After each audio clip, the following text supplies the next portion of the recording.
भैयारो जय माता की जय श्री राम।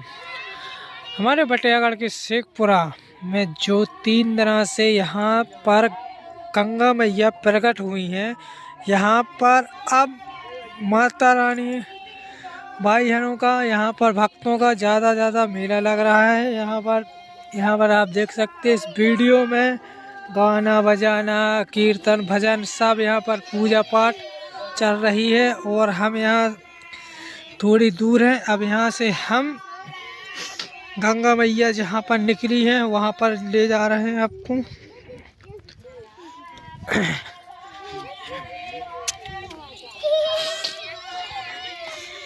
ये है गंगा मैया, यहाँ से सब जल भरा जा रहा है। हर चीज़ आप देख सकते हैं। यहाँ पर ये पेड़े हैं, यहाँ पर मेला लगने लगा है। अब यहाँ पर भक्तों की भीड़ ज़्यादा होने लगी यहाँ पर।